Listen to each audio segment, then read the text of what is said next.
just got done recording the deck tech and forgot to say thank you for 1,000 subscribers. It's been really cool to see everybody's comments and help everybody learn and event stats, and really awesome. And to celebrate, if you have a story on how you figured out about sorcery or how you got into sorcery, in about a week or two, I'll pick 2 or 3 comments and send them some cards from my trade binder.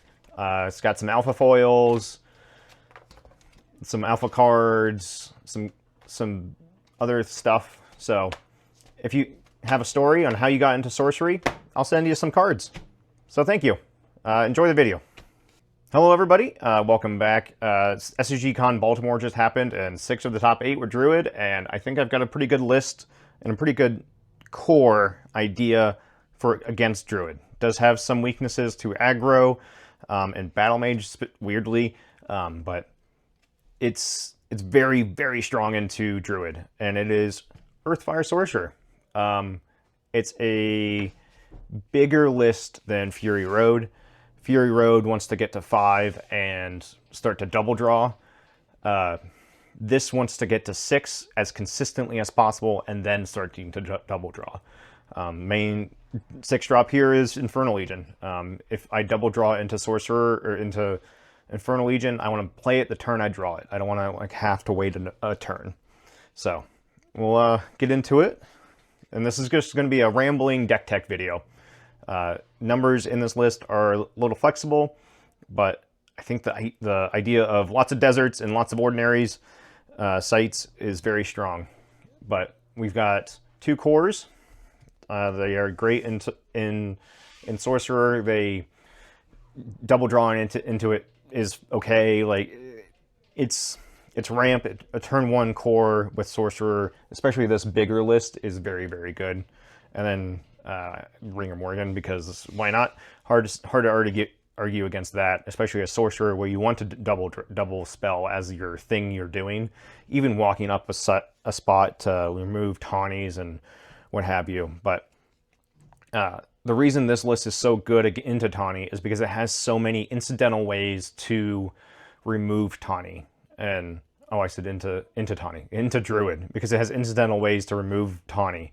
You're not spending cards, you're not spending attacks, you're not losing tempo because of taunting. You're just blanking it, and it removes a lot of value from Druid.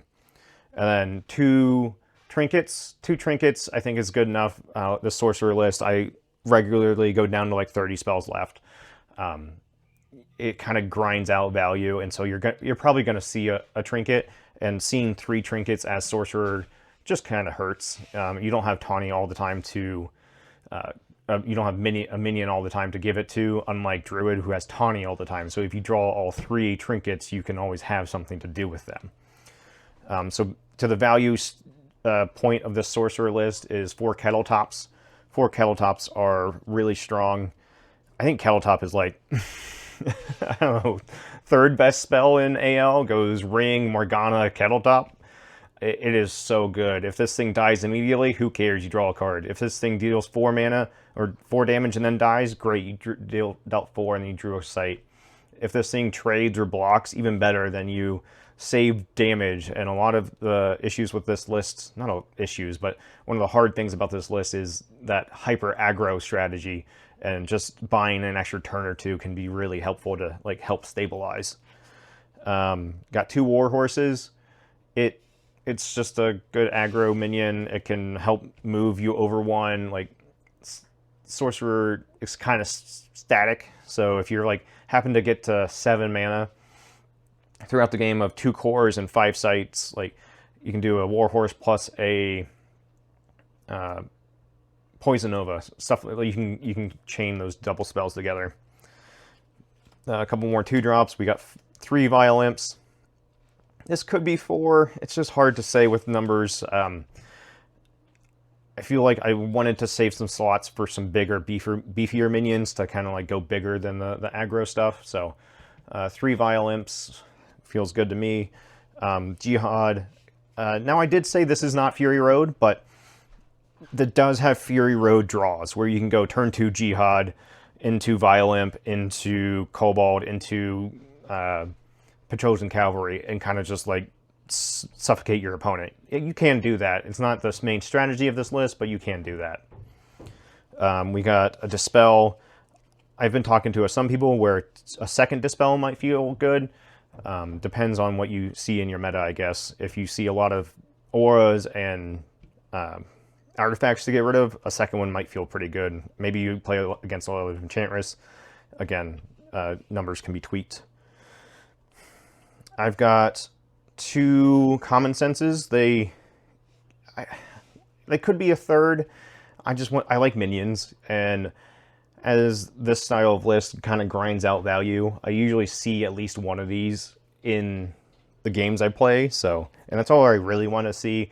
I can use it for a random berry. A lot of the time it's a kill spell, so I can go get a Violent or Minor Explosion or something that works in that scenario. You could have 3, but I don't like a glut of Common Senses. Got Morgana.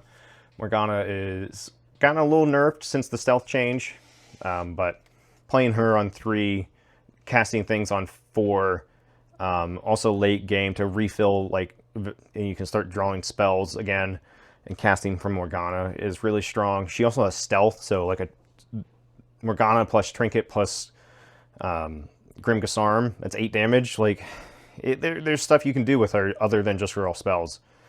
We got 2 Root Spiders. I went down to 2 instead of 3 because there's a lot of water running around, and so you get floodplains and geysers. And trying not to get blown out too hard with a Root Spider is a good thing to do. So only 2 spiders, and it's just like a third one can be really strong, but sometimes your opponent can just play a Petroleum Cavalry and attack over here, and your spider's kind of useless. So only 2 there.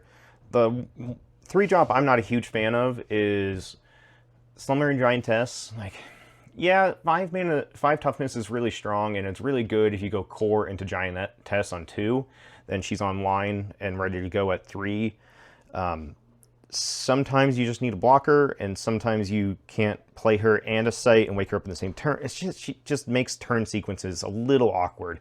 If there was a 4 mana or 3 mana 4/4 and fire, or a 3 mana 4/4 with only 1 Earth Threshold, I think I'd be all about that. It's just, yeah, Slumbering Giantess is a little awkward in my book. And then we got 3 Kobolds. You could do 2 Kobolds and another Violent. I like 3 Kobolds. Maybe, I don't know. Kobold just feels like it removes a 3/3 and then it dies, but that's its job. So and if it sticks around, all the better.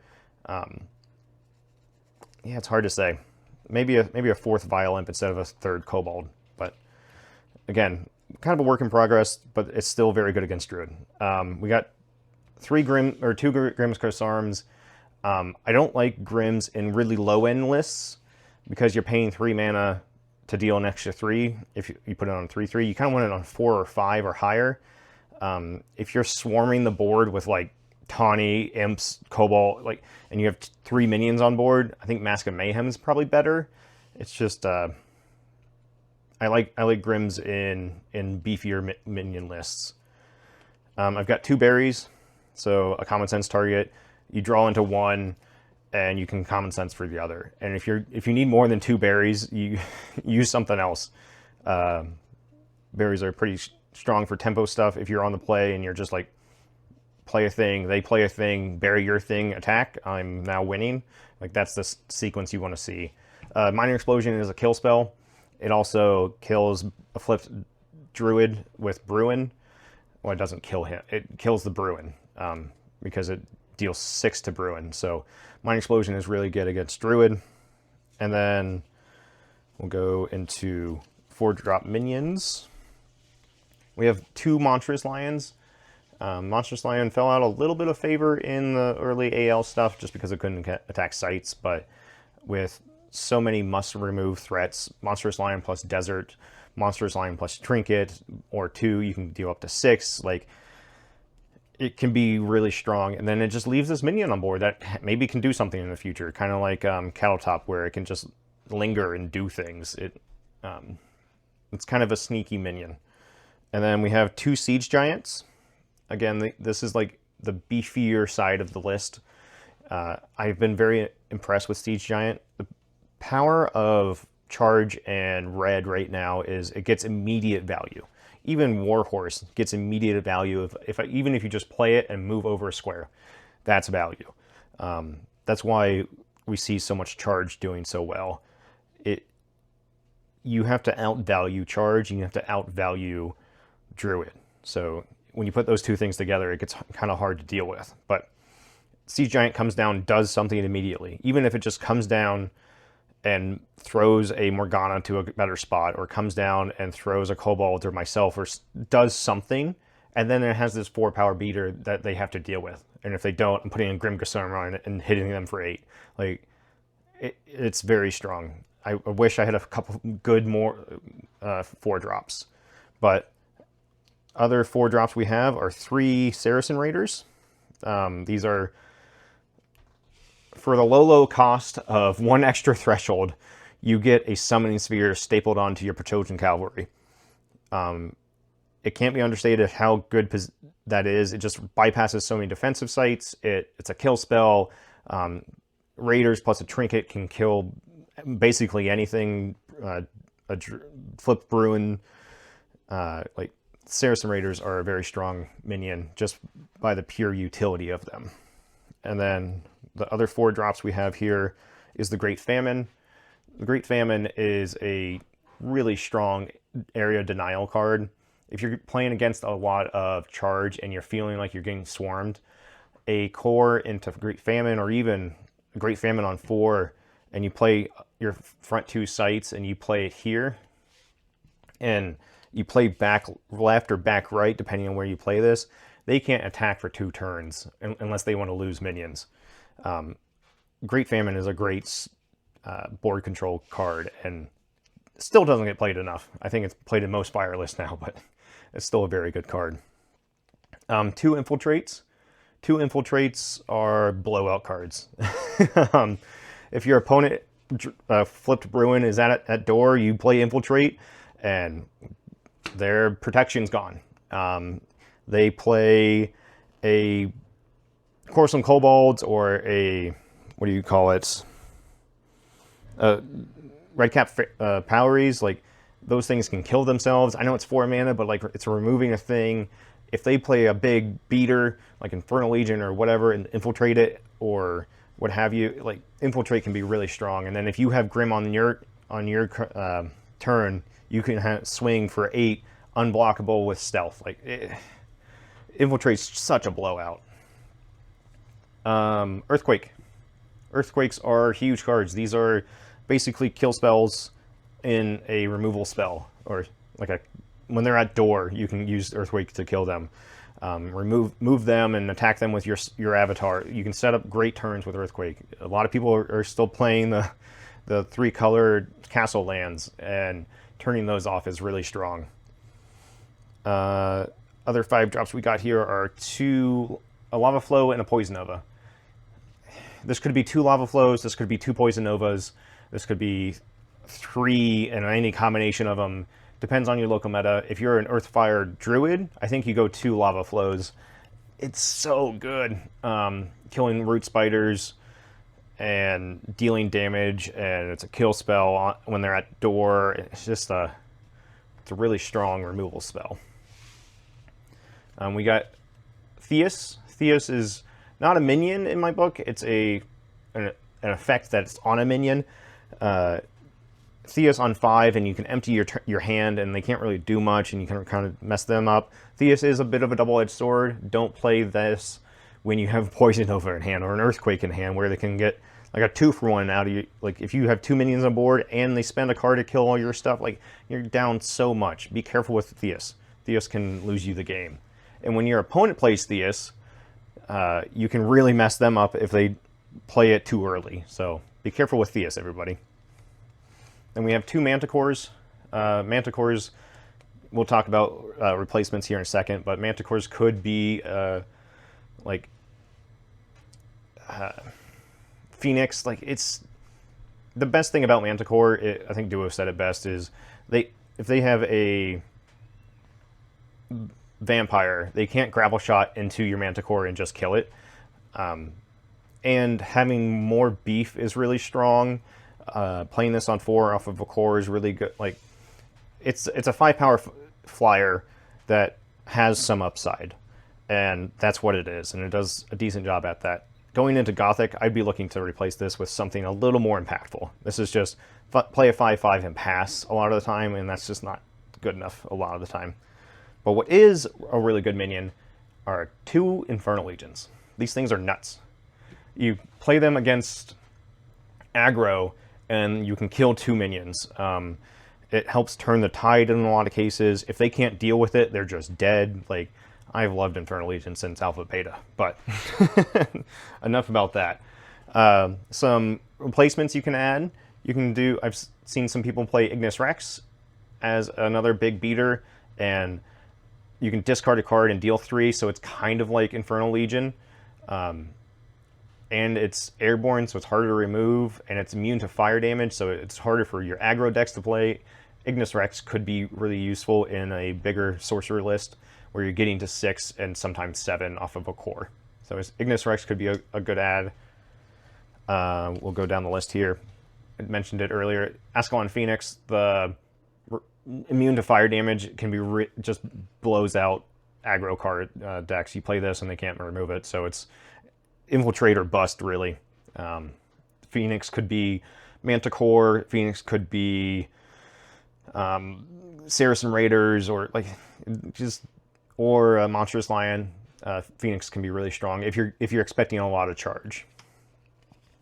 A different style of list, Moth. Maybe I'll put his list in the description, where it's a value sorcerer. Pukas are so goddamn annoying. You spend a card to kill this thing. You play Imp and then kill it, but this still removes a card out of that person's hand. This is still card negative for them. It is kind of hard to play into aggro correctly, but that Moth style of like value list is very interesting. But Pukas is an interesting one, and then also in Moth list is Divine Healing. Again, going into aggro, Divine Healing just blanks 2 of their turns, and that's kind of what you need when you need to get to 5 and 6. If you're dying on 4, you play Divine Healing and you can get to 5, and then you can get to 6. Like, it's a huge tempo play. And then I'll go over sites here in a second, but that's the spell book. Some possible includes some weaknesses of the list is, again, aggro and being able to stabilize, but past that, I really like this, and it does really, really, really well into Druid. It removes, I'll show you here in a second with all the deserts, it removes any value they get from Tawny. I play a full play set of deserts, and this is to avoid Atlantean Fate and to remove Tawny. Removing Tawny for free, basically, is the only way to not lose value to it. If you are playing a bunch of flyers and you're using your attacks to kill Tawny, you're losing tempo. That's what the Druid player wants. He wants to suck that value from you. Deserts are the best ordinary sites. It's kind of like a trinket on a land a little bit. It's very, very strong. So full play set of deserts. Going into Gothic, I don't know if you play more than 12 with the new desert. You do like some effects on your sites, but I play a lot of ordinaries in this list just to avoid Atlantean Fate, because a lot of Druids are playing water. And why not play Atlantean Fate? It's the best aura in the game. So here's a 13th desert. I have in the past done desert, desert, desert, and then Shifting Sands back and trigger all 3 deserts, and it's pretty nuts, but there's only 1 Shifting Sands. That could be something else. We'll go over more replacements here in a second, but then 2 Forges. I really like Forges. Turn 1, play it, give it to your Sorcerer. Turn 2, give it to a Kettle top, and then he can block this site effectively and really save a lot of damage. A tech card here that feels really strong into I want to charge is Quagmire. Quagmire is a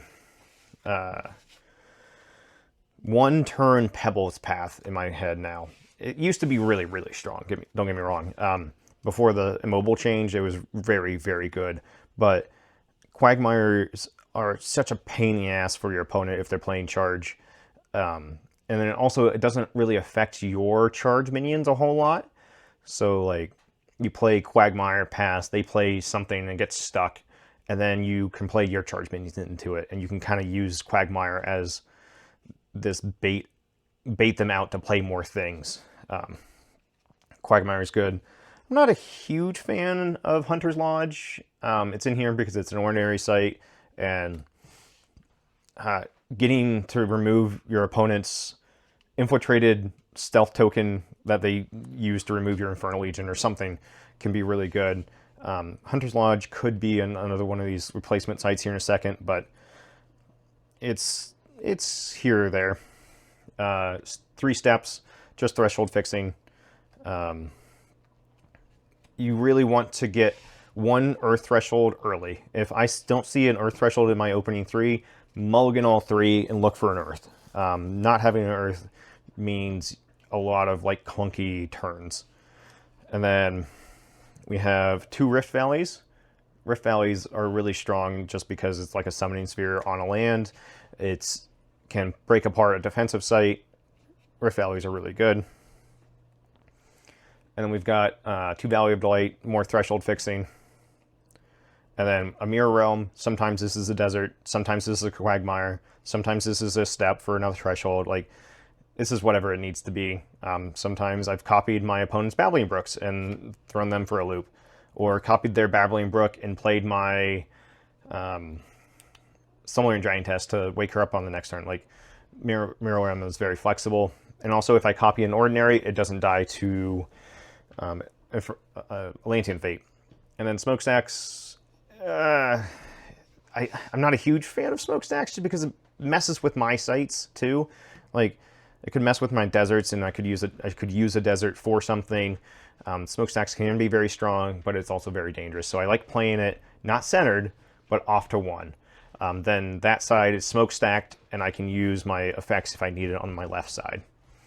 Positioning is still very important in the game, and knowing where you play things early so you can play things later is a very hard skill to learn. Some of the other sites you can play instead of maybe Hunter's Lodge or maybe Forge is a Gnome Hollow. Stopping charge minions is really strong, but you're playing some bigger stuff too, so you got to be careful when you play it. The other one I might actually try and put a full set in here is Holy Grounds. They say you're on the draw. Their turn 3, they play Red Cap Power, smack you for 3. And then you play Holy Ground, and then you've removed that turn. You've removed the value of that charge minion, and now it's just a normal minion you have to deal with, and Holy Ground is very good at doing that. And making sure you leave your left 2 sites open with Holy Ground is very important too. Like, you want to make sure you have an option to top deck that late and still get it. One of the ones I cut out, I think this used to be a Hunter's Lodge, or this used to be the slots of Hunter's Lodge, is Pebble Pass. Removing your opponent's charge minions is really strong, but also, like, it's hard when you remove your Monstrous Lion's ability to smack your aggressive avatar opponent. Like, Pebble Pass is a double-edged sword, kind of like Smokestacks. And a weird one I threw in here is Imperial Copse. If you are in a heavy air meta and grapple shots everywhere, playing a minion behind or in this really helps not get blown out by grapple shot. But there's the list. I really think Earth Fire Sorcerer is really, really, really, really good into Druids, any type of Druid. Removes any value of Tawny. But I don't know, there you go. Let me know what people think. If you guys try this out in the future, let me know your tweaks.